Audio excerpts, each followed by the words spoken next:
एक बार एक लड़की ने एक एंट्रेंस एग्जामिनेशन को क्रैक करने की बहुत कोशिश करी, बहुत मेहनत करी, लेकिन उसके बाद भी वो उसको क्रैक नहीं कर पाई, जिसकी वजह से वो अंदर से पूरी तरह से टूट गई, बहुत परेशान रहने लग गई, दुखी रहने लग गई। उसके पिता से अपनी बेटी की यह हालत देखी नहीं गई। फिर उन्होंने एक दिन अपनी बेटी को बुलाया और उन्होंने अपनी बेटी को कहा कि तुम मेरे साथ एक बार किचन में चलो, मुझे तुम्हें कुछ दिखाना है। किचन में पहले से ही उन्होंने गैस स्टोव के ऊपर 3 बोल रखे हुए थे। फिर उन्होंने उन तीनों बोल्स के अंदर पानी भरा, एक के अंदर कुछ आलू डाले, एक के अंदर कुछ अंडे और एक के अंदर कॉफी बीन्स, और उसको उबलने के लिए छोड़ दिया। उसके बाद में 5 मिनट हो गए, 10 मिनट हो गए, 20 मिनट हो गए, और वो वहां पर खड़े रहे अपनी बेटी के साथ में और उसको देखते रहे।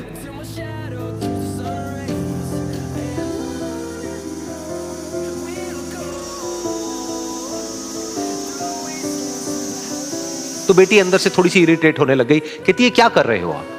तो उसके पिता ने कहा कि सिर्फ 1 मिनट और रुको, तुमको सब समझ आ जाएगा।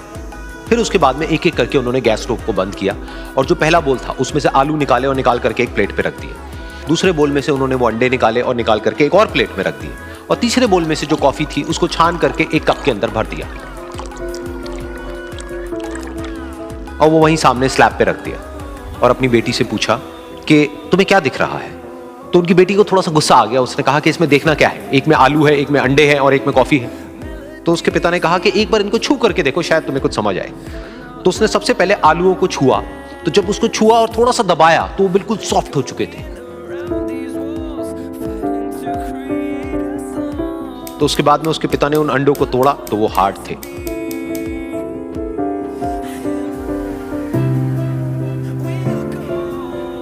और फिर उसके पिता ने वो कॉफी वाला कप उठाया और अपनी बेटी को कहा कि एक बार इसको सूंघ करके देखो। तो जब उनकी बेटी ने उस कॉफी को सूंघा तो उसके चेहरे पर एक स्माइल आ गई। फिर उसके पिता ने अपनी बेटी को कहा कि तुमने ध्यान से देखा कि क्या हुआ यहां पर? ये तीनों ही बिल्कुल एक ही सिचुएशन में गए, लेकिन तीनों ने अलग अलग तरीके से रिस्पॉन्ड किया। तो पहला यानी कि आलू, जब हमने उसको उस पानी में डाला था उससे पहले वो बहुत ही हार्ड थे और स्ट्रांग थे, लेकिन गर्म पानी में जाने के बाद में वो अंदर से बिल्कुल सॉफ्ट हो गए, यानी कि कमजोर पड़ गए। दूसरे थे अंडे, जो गर्म पानी में जाने से पहले अंदर से बिल्कुल ही कमजोर थे, लेकिन गर्म पानी में जाने के बाद वो अंदर से स्ट्रांग हो गए। तीसरी थी कॉफी, जिसने कुछ ऐसा किया जो इन दोनों से बिल्कुल अलग था, यानी कि उसने उस गर्म पानी में जाने के बाद में खुद को नहीं बदला, बल्कि उस पानी को ही बदल दिया। बिल्कुल इसी तरह से हमारी जिंदगी में भी होता है। तुम्हारे ऊपर है कि तुमको इन तीनों में से क्या बनना है। एक, आलू के जैसा, यानी कि जब तुम्हारी जिंदगी में कोई मुश्किल आए तो तुम अंदर से पूरी तरह से टूट जाओ, यानी कि कमजोर पड़ जाओ। दूसरा, अंडे के जैसा, यानी कि जैसे ही तुम्हारी जिंदगी में कुछ मुश्किलें आए, वो मुश्किलें तुमको अंदर से तोड़े नहीं, बल्कि तुम अंदर से और स्ट्रांग हो जाओ। या फिर तीसरा, यानी कि कॉफी के जैसा, मतलब कि जब तुम्हारी जिंदगी में कुछ मुश्किलें आए तो तुम ना सिर्फ उन मुश्किलों का डट करके सामना करो, बल्कि अपनी जिंदगी को ही बदल दो।